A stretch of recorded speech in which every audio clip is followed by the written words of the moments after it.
السلام علیکم ورحمۃ اللہ وبرکاتہ۔ الحمد للہ رب العالمین والصلاة والسلام علی سید الانبیاء والمرسلین نبینا محمد وعلی آلہ واصحابہ اجمعین، اما بعد۔ قال اللہ تعالی اعوذ باللہ من الشیطان الرجیم،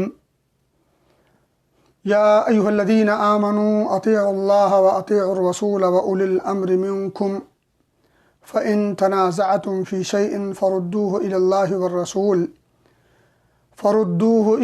والرسول ان کنتم تؤمنون باللہ والیوم الآخر ذلک خیر واحسن تأویلا۔ وقال أيضا يا أيها الذين آمنوا أطيعوا الله وأطيعوا الرسول ولا تبطلوا أعمالكم۔ وقال النبي صلى الله عليه وسلم من عمل عملا ليس عليه أمرنا فهو رد، رواہ مسلم۔ بھائیوں اور دوستوں اور عزیز ساتھیوں اور معزز ناظرین و سامعین، ہر قسم کی تعریف و توصیف اللہ رب العزت کے لیے لائق اور زیبا ہے، اور درود و سلام ہو تمام انبیاء اور رسول پر، بالخصوص آخری رسول محمد عربی صلی اللہ علیہ وسلم پر، جن کے ذریعے سے اللہ رب العزت نے ہمیں یہ دین اسلام ہم تک پہنچایا، فصلوات اللہ وسلامہ علیہ۔ بھائیو اور دوستو، آپ نے بہتیری بار یہ سنا ہوگا کہ اللہ کے رسول صلی اللہ علیہ وسلم نے اللہ رب العزت کے پیغام کو کما حقہ رات دن کی انتھک کوشش کر کے اللہ کے بندوں اور اپنی امت تک بحسن خوبی بلا کم و کاشت من وعن سارے میسج اور پیغام کو پہنچا دیا، اور اس راستے پر ہمیں چھوڑا جس کی رات بھی دن کی طرح سے روشن ہے، اور پھر ہمیں تلقین کی، ہدایت کی کہ اسی روشن شاہراہ پر چلتے جانا۔ اگر صحیح راستے کی طلب ہوگی تو جو لوگ اس سیدھے راستے پر نہیں چلیں گے، دائیں بائیں منہ موڑیں گے، تو پھر وہ گمراہ ہو جائیں گے۔ آپ نے یہ بھی سنا ہوگا کہ نبی اکرم صلی اللہ علیہ وسلم نے فرمایا کہ کوئی ایسی چیز نہیں جو اللہ رب العزت سے قریب کرتی ہو اور جنت سے قریب کرتی ہو، یعنی جنت سے اور اللہ رب العزت سے قریب کرنے والی جتنی چیزیں ہیں، چھوٹی بڑی، عملی، قولی، فعلی، جو بھی، ہر چیز کو نبی اکرم صلی اللہ علیہ وسلم نے باقاعدہ اپنی امت کو حکم دیا، اور چھوٹی بڑی تمام چیزوں سے منع کر دیا جو اللہ سے دور کرتی ہوں، جو جہنم سے قریب کرتی ہوں۔ آپ نے یہ بھی سنا ہوگا حدیث کی روشنی میں کہ اللہ کے رسول صلی اللہ علیہ وسلم نے ایک طرف جہاں اپنی اطاعت کو رب کی اطاعت کہا اور اسی کو نجات کہا، اسی کو جنت میں داخلے کا ذریعہ اور سبب بتایا، وہیں دوسری طرف اپنی اطاعت سے منہ موڑنے کو اپنے ذات سے منہ موڑنا بتایا، وہیں اللہ رب العزت کی ناراضگی اور غضب کا ذریعہ بتایا، وہیں اعمال کے برباد ہونے کا سبب بتایا، وہیں اللہ رب العزت کی ناراضگی کی وجہ سے جہنم میں جانے کا بھی سبب اور ذریعہ بتایا۔ وہیں نبی پاک صلی اللہ علیہ وسلم نے اس بات کی بھی وضاحت کی کہ دیکھو میری طرف منسوب کسی جھوٹ کو نہ کرنا، کیونکہ یہ عمل جہنم میں لے جائے گا۔ دوسری طرف آپ صلی اللہ علیہ وسلم نے اپنی سنت کو، اپنی اتباع کو، اور اسی طرح سے اپنی پیروی کو اور اپنے نمونے کو لوگوں کے لیے ضروری اور واجب قرار دیا، وہیں دوسری طرف سنت کے بالمقابل بدعات و خرافات کو اور رسوم رواجات کو اور جاہلیت کے امور کو اپنانے سے منع بھی کیا۔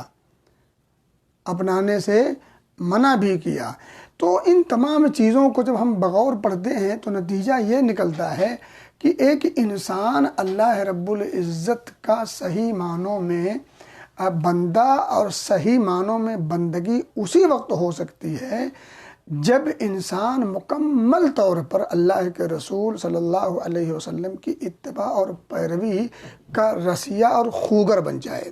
اگر اب آپ صلی اللہ علیہ وسلم کی اتباع اور پیروی کو وہ سامنے نہیں رکھتا تو پھر وہ عمل کتنا سنہری کیوں نہ ہو، کتنا اچھا کیوں نہ ہو، کتنا بڑا کیوں نہ ہو، کتنا دیکھنے میں اچھوتا اور اچھا کیوں نہ لگتا ہو، نیت میں کتنا اخلاص کیوں نہ ہو، ان تمام کے ہوتے ہوئے بھی وہ عمل اللہ کی بارگاہ میں قابل قبول نہیں ہوگا۔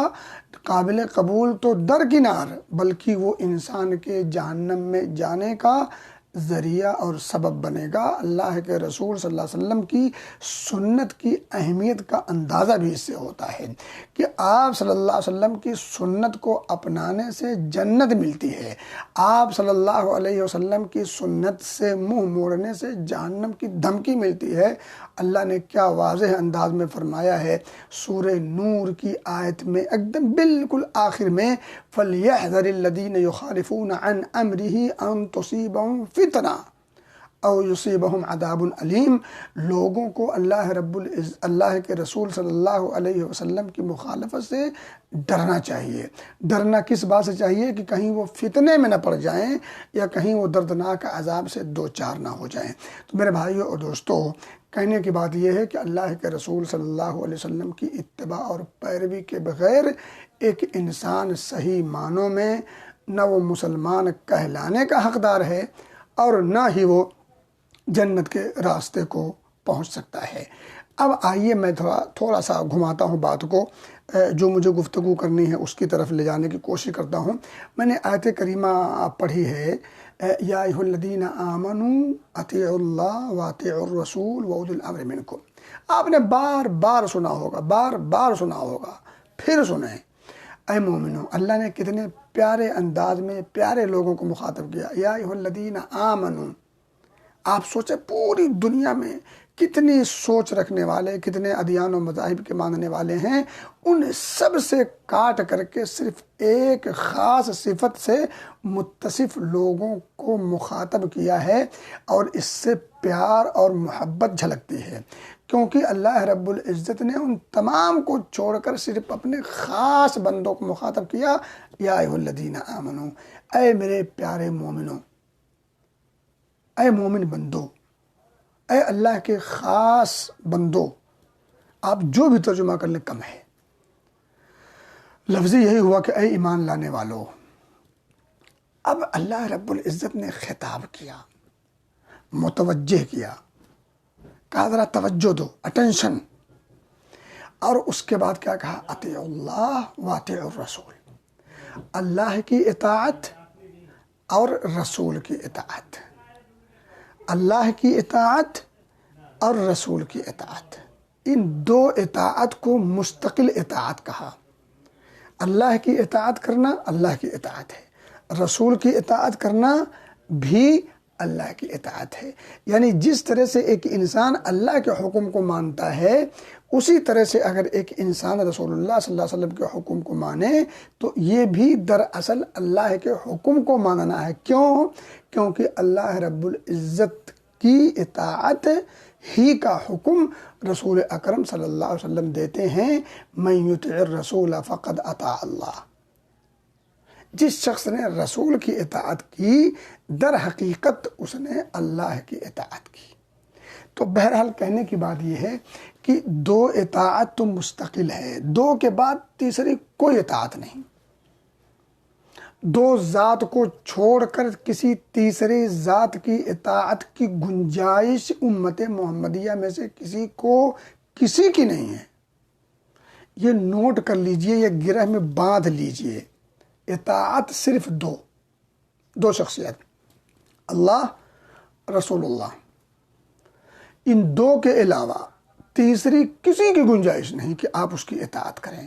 تیسرا ہوگا جو کتنا عظیم ہو، کتنا ذی علم ہو، کتنا عابد و زاہد ہو، کتنا اللہ والا ہو، کتنا پہنچایا ہو، کتنی خوبیوں سے وہ لیس ہو، کہیں بھی وہ پہنچ جائے، ہواؤں میں اڑتا ہو، دریاؤں میں بغیر کشتی کے سفر کرتا ہو، یوں دریاؤں پہ چلتا ہو، اس کی کرامت اپنی جگہ، اس کی خوبی، اس کا فضل، اس کا علم، اس کا زور، اس کا تقویٰ، سب کچھ اپنی جگہ، مگر تیسرے کی اطاعت کی گنجائش نہیں۔ ہاں، تیسری کی بات صرف وہ مانی جائے گی جو ان دونوں اطاعتوں سے جوڑتی ہو، ان دونوں اطاعت کی طرف جو لے جاتی ہو، ان دونوں میں سے کسی ایک کی اطاعت کی طرف وہ راستہ جاتا ہو، تو وہ کہنے والا عام ہو تب بھی، خاص ہو تب بھی، اور پہنچایا ہو تب بھی، اور کوئی عام سا ہو تب بھی۔ میرے بھائی دوستوں، میں کہہ رہا تھا کہ اطاعت صرف دو کی آنکھ مود کے کی جائے گی۔ آنکھ مود کے اطاعت اگر کرنی ہے تو صرف دو کی، اللہ کی، رسول اللہ کی صلی اللہ علیہ وسلم۔ آپ دیکھیں آگے اللہ نے ایک جملہ کہا ہے، وَأُولُو الْأَمْرِ مِنْكُمْ۔ ہاں، ایک اور ہے جو تم میں سے صاحب اولی الامر ہیں، ٹھیک ہے، اولی الامر ہے، یعنی جن کے ہاتھوں میں مسلمانوں کے معاملات ہیں۔ اب وہ حکمراں ہیں، علماء ہیں، خلفاء ہیں، جن کے کندھوں پر امت مسلمہ کی ذمہ داری کا بوجھ ہے، اب وہ علمی شکل میں ہو یا انتظامی امور کی شکل میں ہو۔ اب یہی ایک نقطہ یاد رکھیں، یہ جو اولو الامر ہیں، وہ چاہے عمرا حکمہ کی، خلفاء کی شکل میں ہوں یا علماء کی شکل میں ہوں، اب ان کی جو اطاعت ہوگی، ان کی جو پیروی کی جائے گی، وہ مستقل نہیں ہے، اس میں کنڈیشن ہے، اس میں شرط ہے۔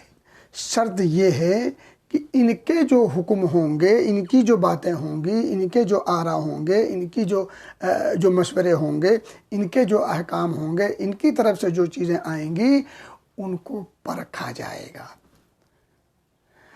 اللہ اس کے رسول کے فرامین پر، اللہ اس کے رسول کے ترازو پر اسے رکھا جائے گا۔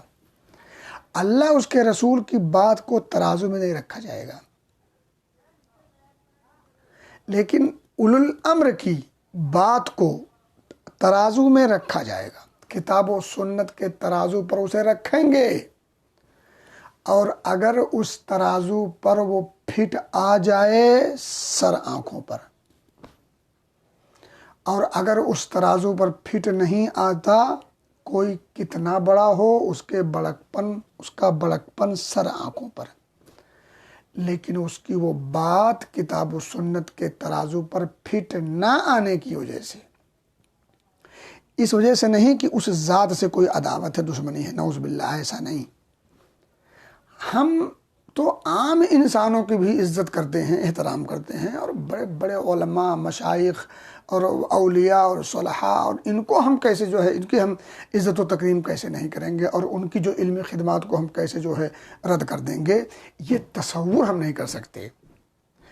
ہمارا جو نقطہ صرف یہ ہے کہ ان کی صرف وہ بات، ان کی صرف وہ رائے، ان کا صرف وہ مشورہ، ان کی صرف وہ حکم جو اللہ اس کے رسول کے حکم سے متصادم ہو، ٹکراتا ہو، تضاد رکھتا ہو، صرف وہ بات سائڈ کر دو۔ باقی ان کی عظمت، ان کا تقدس، ان کا ادب، ان کا احترام، ان کی خدمات، سب کچھ سر آنکھوں پر۔ انکار صرف کس بات کا ہے؟ انکار صرف ان باتوں کا ہے یا اس بات کا ہے جو ٹکراتی ہے کتاب و سنت سے۔ اور میں نہیں سمجھتا کہ کوئی انسان اس بات کو غلط ثابت کر سکتا ہے، یا اس نظریے کو یا اس سوچ کو غلط کہہ سکتا ہے۔ بھائی، ہم میں صرف اس بات کے انکار کے انکاری ہیں جو بات اللہ اس کے رسول کی بات کے خلاف ہے۔ اس میں کون سی پیچیدگی ہے؟ یہ کون سا معمہ ہے؟ اس میں کوئی فلسفہ نہیں ہے۔ یہ تو بالکل دو کی طرح سے بالکل واضح ہے، جیسے 2 2 4، اس سے زیادہ یہ واضح ہے۔ ہم صرف اس بات کا انکار کرتے ہیں جو بات کتاب و سنت کے خلاف ہے، بس۔ آپ ان ائمہ سے، ان علماء سے، ان مشائخ سے، ان اولیاء سے، ان اتقیاء سے، ان اصفیاء سے، ان تمام لوگوں سے کوئی ایسی بات لا کر کے پیش کرو جو کتاب و سنت سے ٹکرائے نہ، ہم اس کو نہ مانیں تو آپ جو کہیں وہ ہم ہار جائیں۔ ہاں، صرف وہ باتوں کا ہم انکار کر دیتے ہیں جو کتاب و سنت سے ٹکراتی ہے۔ یہ ایمان ہے، یہ عقل کا بھی تقاضا ہے، یہ کلمے کا بھی تقاضا ہے، اللہ اس کے رسول کی محبت کا بھی تقاضا ہے۔ اچھا، ایک بات یہی یاد آ گئی ایک بات یاد یہ آ گئی کہ اگر کسی امام کی، کسی پیر کی، کسی ولی کی، کسی شیخ کی، کسی محدث کی، کسی مفسر کی کوئی بات رد کر دینے سے یہ لازم اگر آتا ہے کہ ہم اس کو نہیں مانتے، بعض لوگ یہ کہتے ہیں نا، عوام کو پٹی پڑھاتے ہیں کہ یہ لوگ نبی کو، یہ لوگ اولیاء کو نہیں مانتے، یہ لوگ ائمہ کو نہیں مانتے، یہ لوگ اس کو نہیں مانتے، اس کو نہیں مانتے۔ یہ سفید جھوٹ ہے، یہ سفید جھوٹ ہے۔ اب میں الزامی جواب دے رہا ہوں کہ اگر یہ اصول ہے کہ ہم نے اس کی ہر بات نہیں مانی، اس امام کی ہر بات نہیں مانی، وہ چاہے صحیح ہو چاہے غلط، تو اگر ہر بات نہ ماننے سے اس کا انکار کرنا لازم آتا ہے، گویا کہ ہم اس کو نہیں مانتے، تو آپ مجھے بتائیں، اگر اس کی بات، اس امام کی بات حدیث رسول کے خلاف ہو جائے تو اس کی بات لے لیں اور حدیث چھوڑ دیں، تو اس سے حدیث رسول کا چھوڑنا لازم نہیں آتا؟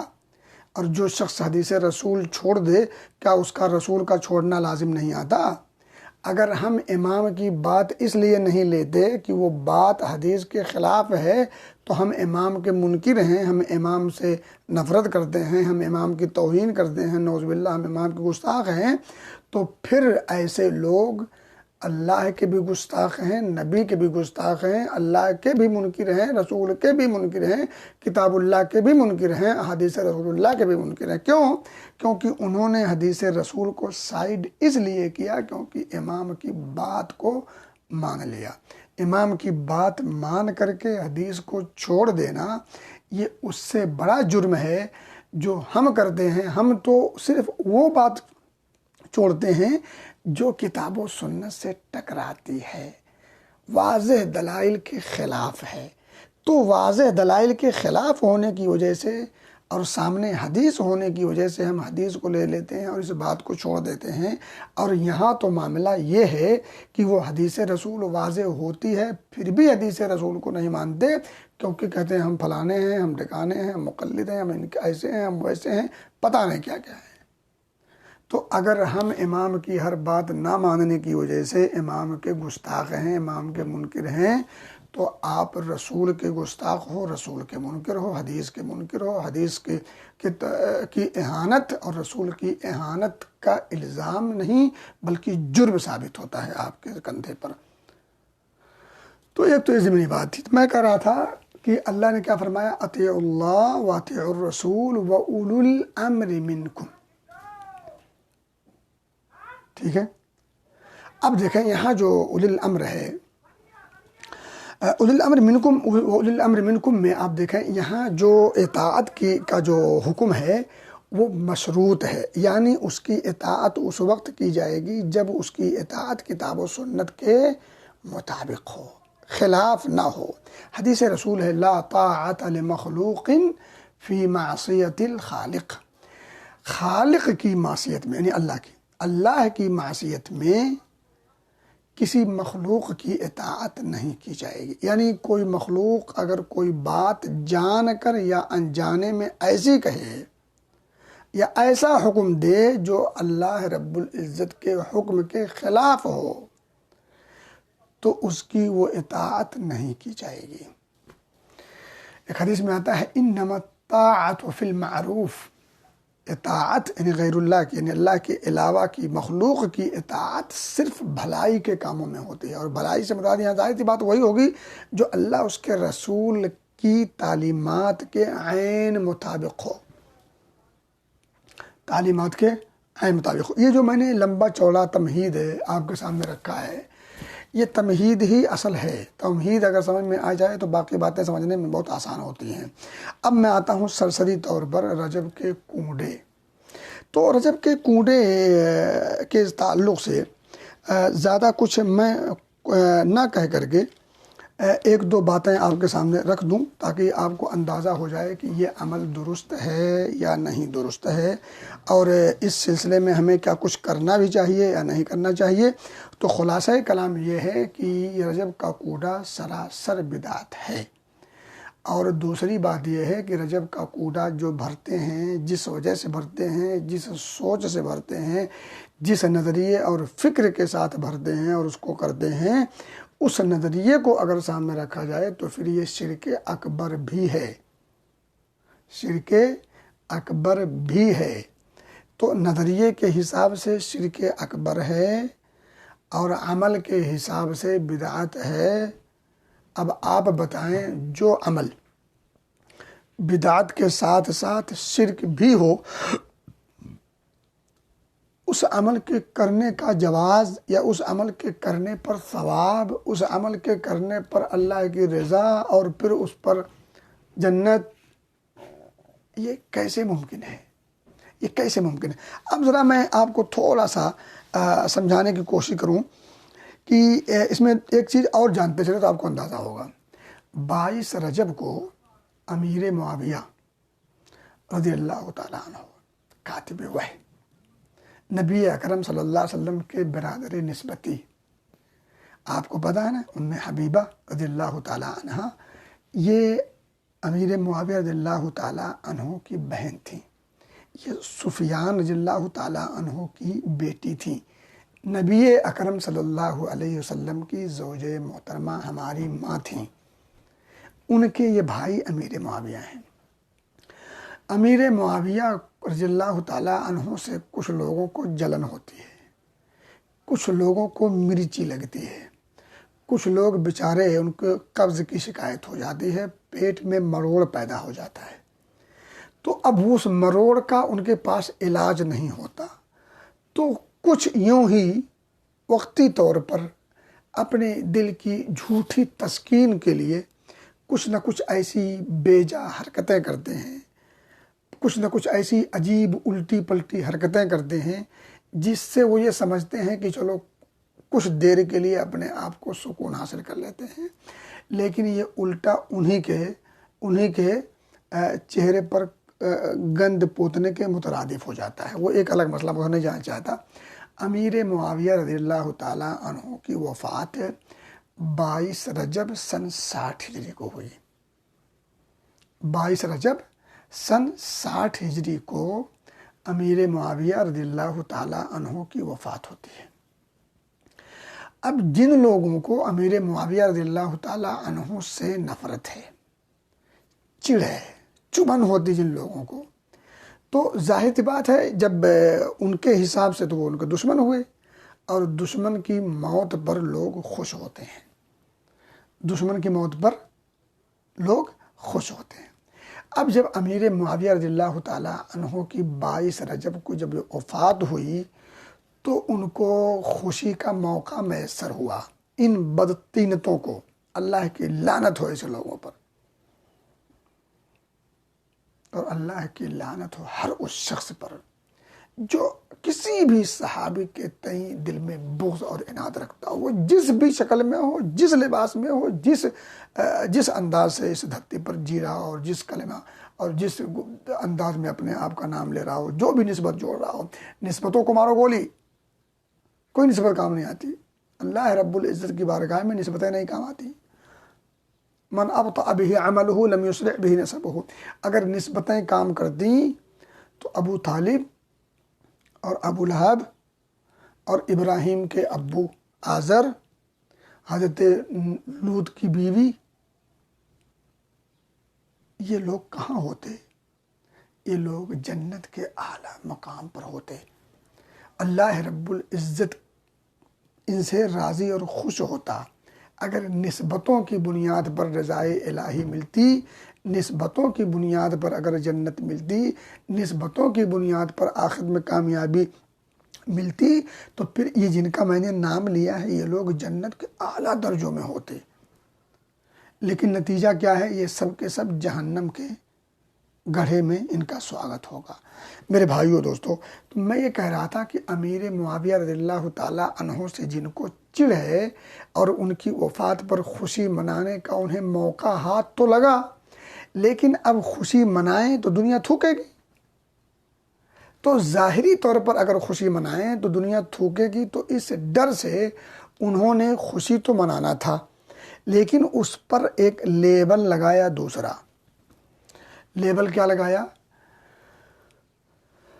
ان کے ایک امام ہیں، امام جعفر صادق، امام جعفر صادق رحمۃ اللہ علیہ۔ اب ان کے نام کا کوڑا بھرنا، یہ لیبل لگایا۔ لیبل اوپر سے امام جعفر صادق رحمۃ اللہ علیہ کے نام کا کوڑا بھرنا ہے، لیکن پس پردے کے نیچے معاملہ یہ ہے کہ 22 رجب کو امیر معاویہ رضی اللہ تعالیٰ عنہ کی وفات ہوئی ہے۔ اس وفات پر خوشی منانا ہے، تو خوشی منانے کے لیے مختلف انواع و اقسام کی اور خشک میوے جات اور وہ اصلی دیسی گھی، ان تمام چیزوں سے ملا کر کے کچھ اکوڑیاں پکوڑیاں اور یہ اور وہ میٹھے سب کچھ بنا کر کے کورے کنڈے میں بھرنا ہے، اور اسے مخصوص انداز میں مخصوص لوگوں کو کھانا ہے۔ یہ دراصل خوشی ہے، لیکن یہ خوشی باہر نہیں منا سکتے، کیونکہ باہر جب منائیں گے تو پھر راز کھلے گا کہ آخر یہ خوشی کس بات کی ہے۔ اس لیے اس میں مختلف شرطیں ہیں، کون لوگ کھائیں گے، کہاں کھائیں گے، کیسے کھائیں گے، وغیرہ وغیرہ، میں ادھر نہیں جانا چاہتا۔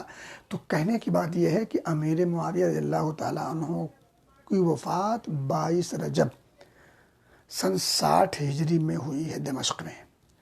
اب اس کی گواہی کہ 22 رجب ہی کو ان کی پیدائش کی، ان کی وفات ہوئی ہے، اس کو دیکھیں، اور امام جعفر صادق رحمۃ اللہ علیہ کی پیدائش 22 رجب کو ہے، نہ ان کی وفات ہے۔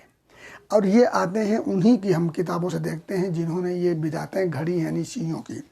تو آپ یقین کریں کہ شیعہ کی جتنی کتابیں آپ اٹھائیں گے، ساری کتابوں میں امام جعفر صادق کی پیدائش نہ اس تاریخ کو ہے، نہ وفات ہے اس تاریخ کو۔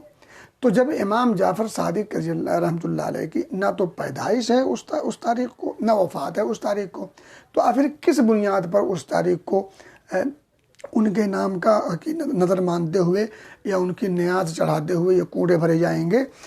اور یہ کیسے معلوم ہوا کہ 22 رجب کو امام جعفر صادق کا صرف نام لیا جاتا ہے، لیکن در حقیقت امیر معاویہ رضی اللہ تعالیٰ عنہ کی وفات کی خوشی منائی جاتی ہے؟ آپ پرانے کیلنڈر اٹھائیں اور اسی طرح سے شیعوں کی کتاب کو اٹھائیں، تو وہاں باقاعدہ انہوں نے لکھا ہے کہ 22 رجب مرگ معاویہ، 22 رجب مرگ معاویہ، اسی طرح سے 22 رجب یوم ہلاکت معاویہ رضی اللہ تعالیٰ عنہ۔ امیر معاویہ رضی اللہ تعالیٰ عنہ کو آپ کچھ بھی کہہ لیں، لیکن اللہ رب العزت نے انہیں رضی اللہ عنہم ورضوا عنہ کی سرٹیفکیٹ دے دی ہے۔ یہ ایک ایسی سرٹیفکیٹ ہے، مزید کسی سرٹیفکیٹ کی ضرورت نہیں۔ امیر معاویہ رضی اللہ تعالیٰ عنہ کو کسی ایک بھی سرٹیفکیٹ کی ضرورت نہیں، صرف وہ سرٹیفکیٹ ہی کافی ہے کہ وہ نبی کے صحابیوں میں سے ایک صحابی ہیں، بس۔ اور صحابہ کے بارے میں اللہ رب العزت نے بڑے واضح انداز میں رضی اللہ عنہم ورضوا عنہ، اللہ ان سے اور یہ اللہ سے راضی ہیں، خلاص۔ بھونکنے اونکنے سے کچھ نہیں ہوتا، ہاتھی چلتا رہتا ہے اور پیچھے کوئی فرق نہیں پڑتا۔ اب آپ دیکھیں شیعی جتنی جنتریاں ہیں، جتنے رسائل ہیں، ان تمام کو خصوصاً جو پرانے ہیں ان کو اگر آپ دیکھیں گے تو وہاں باقاعدہ لکھا رہتا ہے کہ 22 رجب، جہاں جب وہ کیلنڈر کا جو مین کالم آتا ہے 22 رجب والا، وہاں باقاعدہ لکھا ہوا رہتا تھا مرگ معاویہ، یا اسی طرح سے یوم ہلاکت معاویہ وغیرہ۔ تو کہنے کی بات یہ ہے کہ یہ 22 رجب کو امام جعفر صادق رحمۃ اللہ علیہ کا نام لے کر کے امیر معاویہ رضی اللہ تعالیٰ عنہ کی وفات کی خوشی مناتے ہیں، چونکہ یہ خوشی مناتے ہیں شیعہ حضرات، اور اس کو چونکہ رواج دینا تھا سنیوں میں بھی، مسلمانوں میں بھی اس چیز کو انہوں نے دینا تھا کہ یہ چیز مسلمان بھی کریں، لیکن اگر کسی ادنا درجے کے بھی مسلمان سے یہ کہا جائے کہ آج امیر معاویہ کی وفات ہوئی ہے اور چلو خوشی منا کر کے کوڑے بھرتے ہیں، تو ادنا درجے کا مسلمان بھی، پکا شرابی، پکا کبابی، پکا بے نمازی، پکا عیار مکار، صرف نام کا مسلمان ہو، اس سے بھی اگر یہ بات کہیں کہ ایک صحابی ہیں امیر معاویہ اور ان کی وفات پر چلو آج خوشی مناتے ہیں، تو وہ منہ پر تھوک دے گا۔ خوشی منانا تو بہت دور، وہ منہ پر تھوک دے گا بغیر کسی تردد کے۔ تو ظاہر سی بات ہے وہ ایسا ایک مسلمان ہرگز نہیں کر سکتا تھا، تو پھر ان کو ایک نئے غلاف میں، نئے عنوان کے ساتھ، نئے انداز کے ساتھ ان کے ہاتھوں میں پیش کیا کہ یہ دیکھو 22 رجب ہے اور امام جعفر صادق رحمۃ اللہ علیہ کے نام کا کوڑا بھرا جائے گا، ان کے نام کی نظر مانی جائے گی، تو اس کا یہ فائدہ ہوگا، تو اس سے بلائیں ٹلیں گی، اس سے مشکلات حل ہوں گی، مشکل کشائی ہوگی، حیات روائی ہوگی، یہ ہوگا وہ ہوگا۔ دنیا بھر کی کہانیاں گھڑی گئیں اور کہانیوں کو اس کے اوپر چسپا کیا گیا، نہ قرآن کی دلیل ہے، نہ حدیث کی دلیل ہے، نہ آثار صحابہ ہیں، نہ کوئی اسلامی تاریخ ہے، بس یوں ہی خالہ بوبو کی کہانیاں گھڑی اور گھڑ کر کے اس کو اس کے اوپر ٹچ کر دیا اور اس کو اس کے اوپر چسپا کر دیا، اور اسی کہانی کی بنیاد پر یہ جو ہے ہمارے جو ایک طبقہ ہے ہمارے ماحول میں جو اس طرح کی چیزوں کا بڑا رسیہ ہے، بڑا دل دادا ہے، محبت کی جب دم بھرنے کی بات ہو تو ان سے زیادہ شاید کوئی دم بھرتا ہو، ان سے زیادہ کوئی شیدائی ہونے کا دعویٰ کر سکتا ہے، لیکن جب عمل کی بات آئے تو ان کے ہاں خرافات بدعات کے علاوہ سنت کا ہاں نام و نشان بہت کم ملتا ہے، اگر ملتا ہے تو بدعات و خرافات کے شیدائی لوگ ملتے ہیں۔ تو باہر کہنے کی بات یہ ہے کہ شیعوں نے اپنے طور پر جب اسے منایا تو سامنے تو امیر معاویہ کی ہلاکت رکھی، لیکن جب ان کو سنیوں کو دیا تو سنیوں کو ایک نیا نام دے کر کے پیش کیا، کہا امام جعفر صادق مشکل کشائی کرتے ہیں تو 22 تاریخ کو ان کے نام کی نیاز مانتے ہوئے کنڈے بھرے جائیں گے اور مخصوص انداز میں پکایا جائے گا، مخصوص لوگ کھائیں گے، مخصوص مکان پر کھائیں گے۔ تو کہنے کی بات یہ ہے کہ یہ سراسر بدعت و خرافات ہی نہیں بلکہ اس کے اندر شرکیہ اعتقاد بھی پایا جاتا ہے، کیونکہ امام جعفر صادق رحمۃ اللہ علیہ کو لوگ مشکل کشا سمجھتے ہوئے ان کے نام کی نیاز کے طور پر رجب کے کنڈے بھرتے ہیں، اور آپ بتائیں اللہ کو چھوڑ کر کسی اور کے نام کی نظر و نیاز کرنا یہ توحید کے خلاف بلکہ شرک ہے۔ تو میرے بھائی دوستو، میں کہہ رہا تھا کہ ایک پٹی تھی جو پڑھائی گئی مسلمانوں کو، اور مسلمانوں میں جو جاہل ٹائپ کے جو لوگ ہیں جن کو جاہلیت سے لگاؤ ہے، تو ایسے لوگوں نے اس برائی کو ہاتھوں ہاتھ لیا اور باقاعدہ طور پر اسے بڑے جوش و خروش کے ساتھ تشک و احتشام کے ساتھ مناتے ہیں، مستی کرتے ہیں، کھاتے ہیں اور کھلاتے ہیں۔ اب آئیے میں آپ کو ذرا بتا دوں تھوڑا سا، آپ اس چیز کو سمجھنے کے لیے امام مخصوص لوگوں کے امام، میرے تو نہیں، احمد رضا خان صاحب جو بریلوی کے بڑے پیر ہیں، بلکہ مذہب کے بانی کہہ لیں، آپ کہہ لیں، کہ حقیقت بھی یہی ہے۔ تو ان کی ایک کتاب ہے، حصہ اول ہے، اور یہ کتاب ہے کون سی کتاب ہے بھائی؟ دیکھیں، ہاں، ملفوظات اعلیٰ حضرت۔ ملفوظات اعلیٰ حضرت میں یہ جو جلد نمبر 100 اور صفحہ نمبر 42 ہے، جلد نمبر 100 3 یعنی اور صفحہ نمبر 42، اس میں انہوں نے امیر معاویہ رضی اللہ تعالیٰ عنہ کے بارے میں جو لکھا ہے، بڑا سنہری لفظ لکھا ہے، قابل غور ہے۔ انہوں نے لکھا ہے کہ ایک صحابی عابس بن ربیعہ رضی اللہ تعالیٰ عنہ کی شباہت کچھ سرکار سے ملتی تھی، نبی پاک سے۔ دیکھیں امیر معاویہ کی وہ اہمیت بتا رہے ہیں۔ اعلیٰ حضرت صاحب، اعلیٰ حضرت میرے حساب سے نہیں، مخصوص لوگ ہیں۔ تو احمد رضا خان صاحب وہ کہتے ہیں کہ ایک صحابی تھے عابس بن ربیعہ رضی اللہ تعالیٰ عنہ، ان کی شکل و صورت نبی اکرم صلی اللہ علیہ وسلم سے کچھ ملتی تھی، کچھ شباہت تھی۔ جب وہ دمشق تشریف لے جاتے، عابس بن ربیعہ جب دمشق تشریف لے جاتے تو امیر معاویہ رضی اللہ تعالیٰ عنہ تخت سے سر و قد ہو جاتے، یعنی تخت سے اتر کر ان کا استقبال کرتے۔ کیونکہ ان کی مشابہت نبی اکرم صلی اللہ علیہ وسلم، یعنی بتانا یہ چاہ رہے ہیں کہ امیر معاویہ رضی اللہ تعالیٰ عنہ کو نبی اکرم صلی اللہ علیہ وسلم سے اس قدر محبت تھی کہ عابس بن ربیعہ رضی اللہ تعالیٰ عنہ کی شکل کچھ ملتی تھی نبی سے، تو وہ ان کے استقبال کے لیے کھڑے ہو جاتے تھے، اپنے تخت سے اتر جاتے تھے۔ تو پھر نبی سے کتنی طرح محبت ہوگی۔ تو اب انہی کی جو ہے بات آگے سنتے ہیں، اور امیر معاویہ کے بارے میں یہی جو ہے اعلیٰ حضرت فرماتے ہیں، کہتے ہیں کہ وَمَن يَكُونُ يَطْعَنُ فِي مُعَاوِيَةَ فَذَلِكَ كَلْبٌ مِّن كِلَابِ الْحَاوِيَّةِ۔ کہتے ہیں جو شخص حضرت امیر معاویہ رضی اللہ تعالیٰ عنہ پر طعن کرے، تشنیع کرے، برا بھلا کہے، یعنی زدوں کو، یعنی وغیرہ وغیرہ، یعنی اچھی بات نہ کرے، برے انداز میں تذکرہ کرے، وہ جہنم کے کتوں میں سے ایک کتا ہے۔ وہ جہنم کے کتوں میں سے ایک کتا ہے۔ اب میں بتانا صرف اس عبارت سے یہ چاہتا ہوں کہ جب احمد رضا خان صاحب بریلوی نے بھی امیر معاویہ رضی اللہ تعالیٰ عنہ کی اہمیت کو اجاگر کیا، اور امیر معاویہ رضی اللہ تعالیٰ عنہ کو جو برا بھلا کہے، جو طعن و تشنیع کرے، جو ان پر انگلی اٹھائے، ایسا شخص جہنم کے کتوں میں سے ایک کتا ہے۔ تو آپ بتائیں کہ اگر یہ 22 رجب کو جو کنڈے بھرے جاتے ہیں، اس کنڈے کی جو وجہ ہے، وجہ کیا ہے؟ امیر معاویہ رضی اللہ تعالی عنہ کی وفات پر خوشی منانے کے لیے ایسا ہوتا ہے۔ اب آپ بتائیں یہ جہنم کے کتوں میں سے ایک کتے والا عمل ہے کہ نہیں؟ تو اس لیے اگر وہ کسی کی بات نہ مانیں، لیکن اپنے امام احمد رضا خان صاحب کی بات مانتے ہوئے ہمارے بریلوی حضرات کو چاہیے کہ وہ 22 رجب کو کوئی بھی فنکشن، کوئی بھی عمل اور کوئی بھی جشن جلوس وغیرہ نہ منائیں۔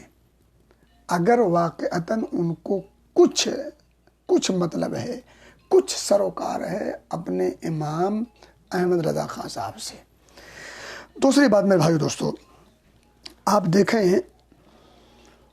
باتیں بہت ساری ہیں، لیکن کہنے کی بات یہ ہے کہ یہ عمل تو ایک ہو گیا۔ دوسری بات اب آ جائیں جو ان کی جو دلیل ہے کہ رجب کے کنڈے والی، رجب کے ٹائم تو زیادہ ہو گیا، رجب کے کنڈے والی جو ان کی دلیل ہے، دلیل میں نے کہا تھا نہ قرآن سے ہے، نہ حدیث سے ہے، نہ آثار صحابہ سے ہے، نہ اسلاف سے ہے، نہ یہاں سے ہے، نہ وہاں، یعنی کوئی بھی ایسا سورس نہیں جو کسی حد تک قابل قبول ہو۔ تب کہاں سے ہے؟ تو میں نے کہا تھا نا، خالہ بوبو کی طرف سے کہانیاں گھڑیں اور گھڑ کر کے اس کو پیش کر دیں۔ تو اب میں ذرا آپ کو بتاتا چلوں، انہوں نے ایک کہانی لکھی ہے رجب کے کنڈے کے نام کی، ٹھیک ہے، اور اس میں ایک افسانہ لکھا ہے، اور اس کا جو ہے افسانے کا نام بھی ہے داستان عجیب۔ داستان عجیب، اور حقیقت میں وہ عجیب ہے۔ داستان عجیب کی اگر پوری کہانی آپ پڑھیں گے تو یقیناً آپ افسوس کریں گے کہ یار یہ لوگ اتنے کم عقل ہیں، اس قدر جاہل ہیں، اس قدر احمق اور بیوقوف ہیں۔ دین کا کام کرنا ہے، ثواب کی نیت سے کرنا ہے، مشکل کشائی کے لیے امام جعفر صادق کو پکاریں، اور پھر ایسا عمل، اور بنیاد کیا ہے کہ وہ ایک لکڑہارا تھا، مدینہ کے اندر ایک بادشاہ تھا، شہزادہ تھا۔ اب آپ مجھے بتائیں مدینہ کے اندر کبھی بھی، آج بھی، نہ وہاں بادشاہ تھا نہ بادشاہت تھی، وہاں نہ محل تھا نہ کوئی محل میں رہنے والا تھا۔ آج بھی کوئی محل وہاں نہیں ہے، وہاں آج بھی بادشاہت نہیں ہے۔ کبھی وہاں بادشاہ اور بادشاہت نہیں تھی، وہاں کبھی ایسا کوئی محل نہیں تھا۔ تو ایک کہانی گھڑی، آپ کہانی میرے خیال کہیں سنیے گا، آپ ٹائم میرے خیال زیادہ ہو گیا، لیکن میں اشارہ کر دوں کہ ایک لکڑہارا تھا، پریشان تھا، وہ مدینہ کا تھا۔ مدینہ میں وہ لکڑہارا پریشان رہتا تھا، مزدوری کے لیے کہیں باہر نکل گیا، وہاں بھی اسے کچھ اب رزق میں وسعت اور برکت نہیں ہوئی، اور ایسے لوگوں کی برکت ہو تو کہاں سے ہو؟ لیکن بہرحال چونکہ کہانی ہے یہ، تو اب اس کہانی میں ایک موڑ یہ ہے کہ جب وہ تنگ آ گیا وہاں پر، اور واللہ مجھے تو ہنسی آتی ہے اس کہانی پر، لیکن اب ٹائم چونکہ نہیں ہے تو کہانی انشاءاللہ پھر آگے کبھی رکھ لیا جائے گا یا کبھی اور کہیں پڑھ لیجیے گا۔ لیکن آپ یقین کریں اس کہانی کا ایک ایک جملہ، کہانی کا ایک ایک جملہ ایمان شکن ہے، ایک ایک جملہ ایمان شکن ہے، اور ایک ایک جملہ حماقت کی دلیل ہے، ایک ایک جملہ انسان کی عقل پر سوال کرتا ہے، ایک ایک جملہ انسان کے ایمان پر، انسان کے اسلام پر، انسان کے دین اور دھرم پر سوال کرتا ہے، اور انسان کی سوچ پر سوال کرتا ہے کہ یار لوگ اس قدر گر سکتے ہیں، اس قدر جو ہے انسان جو ہے اپنے کلمے کی سے اس قدر دور ہو سکتا ہے۔ ایسی ایسی باتیں اور ایسی ایسی نچوڑ اور ایسی ایسی گفتگو، سراسر قصہ اور افسانہ، آپ یقین جانیں رامائن کہانی پھیرے۔ تو میرے بھائی دوستو، ہمارا جو دین ہے صاف ستھرا دین ہے، توحید سے لیس دین ہے، اس کے اندر کسی قسم کا وہم نہیں ہے، توہم پرستی نہیں ہے، اس کے اندر بندوں کی بندگی کا تصور نہیں ہے، اس کے اندر اللہ کو چھوڑ کر کسی اور سے لو لگانے کا تصور اور خیال تک نہیں ہے، اس کے اندر اللہ رب العزت کی ربوبیت، اس کی الوہیت، اس کی خالقیت اور اس کی مالکیت کو چھوڑ کر کسی اور کو ان تمام خوبیوں سے موسوم کرنے کا وہم و گمان اور خیال تک نہیں پایا جاتا۔ اور آپ مجھے بتائیں، جب اس قدر صاف و شفاف دین جس کو میسر ہو، اور پھر اس دین کا ماننے والا اس قدر اوہام اور اس قدر افسانے اور اس قدر کہانیوں پر بنیاد بنا کر کے ایک عمل کرے گا، اور وہ بھی عمل جو اس کے عقیدے پر ڈائٹ ہتھوڑا مارتا ہو۔ میرے بھائی دوستو، باتیں میرے خیال سے کچھ سخت بھی لگ رہی ہوں، یا بات میری بہرحال طویل ہو گئی، میں اتنا طویل کرنا نہیں چاہ رہا تھا، میرا ٹارگٹ تھا کہ آدھے گھنٹے میں کچھ، لیکن تفصیل لمبی ہو گئی، تمہید بھی لمبی ہو گئی، باتیں بھی، لیکن بہرحال میں سمجھتا ہوں کہ بات کام کی ہے، انشاءاللہ فائدہ مند ہوگی۔ اور میں بہت کچھ تو نہیں کہہ سکا، گھوم گھما کر کے وہی باتیں کی، لیکن یہ ہے کہ سمجھانے کی پوری کوشش کی ہے، اور مجھے امید ہے کہ جو میں سمجھانے کی کوشش کر رہا تھا اللہ کی توفیق سے وہ آپ کی سمجھ میں ضرور آ جائے گا۔ اللہ سے دعا ہے کہ اللہ رب العزت ہمیں صاف ستھرا جو دین تو نے ہمیں دیا ہے مولا، ہمیں اس کی صفائی اور ستھرائی کی لاج رکھنے کی توفیق دے۔ اللہ ہمیں ادھر ادھر کی، یہاں وہاں کی، ان کی ان کی باتوں سے بچ کر اللہ اس کے رسول کی سیدھی سادی واضح تعلیمات کو اپنانے کی توفیق دے۔ اے اللہ ہمیں قصے، کہانیاں، افسانے، یہ اور وہ، ان تمام خرافات سے اللہ میں محفوظ رکھ، اور اللہ کے رسول صلی اللہ علیہ وسلم کے ذریعے سے تو نے جو شریعت ہمیں دی ہے اس شریعت سے ایک گونا محبت کی توفیق دے، اور اس شریعت کو ہمیں اپنا اوڑھنا اور بچھونا بنانے کی توفیق دے، اس شریعت کے مطابق ہمیں زندگی گزارنے کی توفیق دے، اس شریعت پر رکھ اور اس شریعت پر اٹھا۔ مولا ہمیں توحید کی خوبیاں سمجھنے کی توفیق دے، اس کے فضائل اور اس کے خصائل اور اس کی جو فوائد، جو ثمرات ہیں، اللہ ان تمام چیزوں کو بھی سمجھنے کی توفیق دے، تاکہ ہم تجھے چھوڑ کر کسی اور کے در پر مشکل کشائی کے لیے دور کی شکل سے ہمیں دو چار نہ ہونا پڑے۔ مولا اپنی توحید ہمیں سمجھا دے، تاکہ ہم تیری توحید کے گن گاتے ہوئے تیرے در کے ہمیشہ کے لیے بندے بن جائیں۔ تیرے بندوں کے در پر جانا یہ ہمارے وہم و گمان میں بھی نہ آئے۔ مولا جب تک رکھ، توحید پر رکھ، جب اٹھا تو حالت توحید، حالت اسلام پر اٹھا۔ اللہ ہمیں نبی اکرم صلی اللہ علیہ وسلم کی محبت کا حق ادا کرنے کی توفیق دے، اور اس گر کو سمجھنے کی بھی توفیق دے، اور پھر اسے ان تمام اداؤں کے ساتھ زندگی گزارنے کی توفیق دے جو اطاعت الہی کا پیش خیمہ ہے، جو اللہ رب العزت تیری رضا کا ذریعہ ہے، جو سبب ہے جنت کے راستے کو آسان کرنے کا، بلکہ جنت میں داخلے کا۔ اللہ ہمیں ہر وہ کام کرنے کی توفیق دے جس سے تیری رضا اور جنت حاصل ہوتی ہے۔ اللہ ہمیں ان تمام کاموں سے محفوظ رکھ اور بچا جس سے تیرا غضب، تیری ناراضگی اور جہنم کے راستے واہ ہوتے ہیں۔ اللہ ہمیں اپنے نبی پاک صلی اللہ علیہ وسلم کی اس کے صحیح معنوں میں امتی بنا، اور اسی امتی بنا کر کے ہمیں اٹھا، آمین۔ وآخر دعوانا الحمد للہ رب العالمین۔ والسلام علیکم ورحمۃ اللہ وبرکاتہ۔